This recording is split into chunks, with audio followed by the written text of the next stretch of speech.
O Lula Day, gravado por Nicolas Ferreira, em memória ao grande mentiroso do Brasil. Isso é muito genial. E eu reproduzo o vídeo do Nicolas agora para você. Aperta o play. Hoje é 1º de abril, mais conhecido como Lula Day. Eu confesso que não foi fácil reunir quase que todas as mentiras do Lula, mas aqui vão elas. Em primeiro lugar, a clássica, quando o Lula fala que basicamente inventava números e ficava por isso mesmo. Eu cansei de viajar o mundo falando mal do Brasil, gente.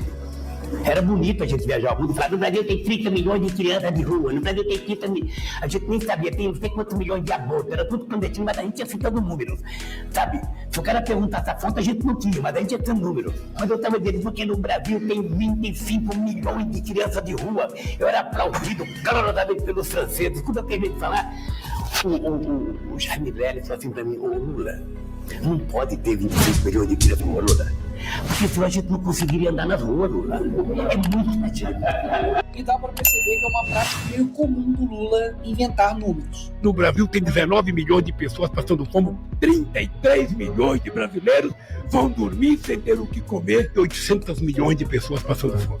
Nós temos 800 milhões de pessoas que vão dormir toda noite sem ter o que comer. Ele ainda teve a pachorra de comparar o investimento tecnológico como se fosse um investimento inútil. Isso não toca na nossa consciência? Quando o cara quer fazer um foguete para ir para o espaço passear, ver se tem um lugar melhor para ele morar, ele não se toca que poderia melhorar a qualidade de vida, melhorando a qualidade do alimento daquele, de emprego, da casa, da moradia? Não seria possível? Logo o cara que tem 7,4 milhões de patrimônio e que já gastou mais com o cartão corporativo do que Bolsonaro, Temer e Dilma. Isso sim para mim é hipocrisia. Falar mal do capital, mas ter esse patrimônio. E falar para melhorar a qualidade de vida das pessoas usando o dinheiro das pessoas com ele mesmo. Nós, seres humanos, humanistas, temos que ficar indignados com a desigualdade. E o que dizer então, Lula, das pessoas que gastam R$1 bilhão do pagador de impostos somente em um ano com viagens? E essa apelação para o sentimento das pessoas só para poder ganhar voto não é de agora. Se ao final do meu mandato, Se quando eu terminar esse mandato, todos os brasileiros tiverem a possibilidade de tomar café da manhã, cada brasileiro tiver tomando café, almoçar e jantar, tiver almoçando e tiver jantando, terei cumprido a missão da minha vida. terei cumprido a missão da minha vida. Mais de 20 anos separam os dois vídeos. E basicamente a promessa não se cumpriu. Até mesmo que ele continua usando as mesmas técnicas lá do passado que deram certo. Comprar as pessoas pela lábia.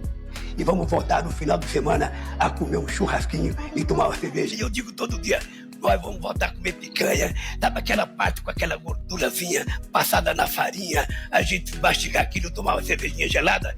É tudo que o povo quer. E vamos voltar no final de semana a comer um churrasquinho e tomar uma cerveja. E depois teve a cara de pau de dizer que não era muito bem assim picanha, era um bife de soja. Na verdade, eu não estou prometendo churrasco, que eu estou dizendo que a gente vai voltar. Você não vai fazer churrasco no quintal, não? A gente vai voltar. A gente vai voltar a recuperar a economia desse país para que o povo possa, sabe, no final de semana, convocar a família e comer um bife de soja, um pastel de caju, qualquer coisa. No fim das contas, entregou a abóbora. Uma abóbora. E não satisfeito, ele deu essa justificativa aqui sobre pessoas passarem fome no Brasil. E se nesse país a gente produz alimento demais e tem gente com fome, significa que alguém está comendo mais do que deveria comer. E quem lembra quando ele disse que ele era contrário ter amigos no STF? Não é prudente, não é democrático um presidente da República querer ter os ministros da Suprema Corte como amigos. Você não indica um ministro da Suprema Corte para ele votar favorável a você ou te beneficiar. Os ministros da Suprema Corte têm que ter currículo. Não só pelo papel que ele teve na minha defesa, mas simplesmente porque eu acho que o Zanin se transformará num grande ministro da Suprema Corte desse país. E além do Zanin, indicou também outro amigo, Flávio Dino, para o STF. Sim, esse aqui é o Flávio Dino. Eles são amigos desde quando o Flávio Dino era mago. Isso era o que aconteceria se eu tivesse terminado essa frase, mas continuemos. Lembra que ele também disse isso? Vou fazer uma coisa para você, vou fazer um decreto acabando com o seu sigilo de 100 anos. para saber o que tanto você quer esconder por 100 anos. Eu vou fazer um decreto, assinar, para saber o que esse homem esconde por 100 anos. E agora eleito, adivinha? Adivinha? Ele meteu o sigilo de 100 anos em mais de 1.332 pedidos. É tanta mentira que eles contradiz toda hora. Eu, quando namorava, muito tempo atrás, no Luxemburgo, eu tinha uma garruchinha 22. Agora escuta. Quem é que quer comprar arma? É o crime organizado e algumas pessoas que não querem fazer bem para ninguém. O cara até chegou a culpar o Bolsonaro pelos imóveis que foram perdidos lá no Alvorada. Só que adivinha, não estava perdido, estava lá e ele encontrou depois de 10 meses. E ele ama dizer que não é corrupto e que nunca roubou nada. Diga! Sabe o que eu roubei? E para não falar, é o Nicolas que está acusando ele, eu vou deixar o Antônio Palocci, ex-ministro do Lula, falar então. No fim do seu segundo mandato, aí ele preparou sua aposentadoria.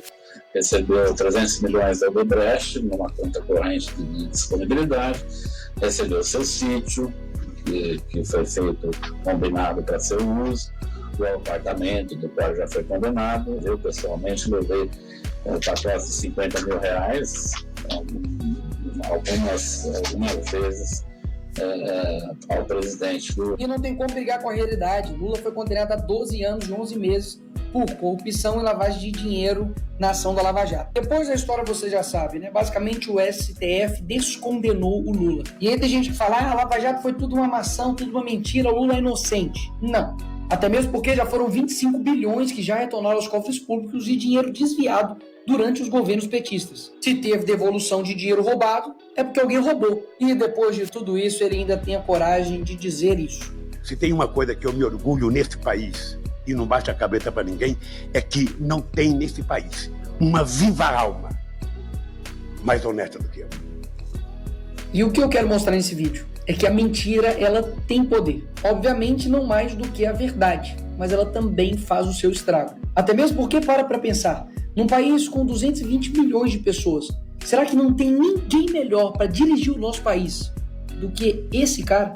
Mas por que, afinal de contas, isso acontece? Porque as pessoas preferem mentiras que acalentam o coração e acalmam os seus ouvidos do que verdades que confrontam, que algumas das vezes vão ser amargas e ruins aos ouvidos, mas que no final das contas vai fazer você enxergar a verdade. E por fim, deixar esse vídeo aqui que se tem um dia que a minha alma foi lavada, foi esse dia.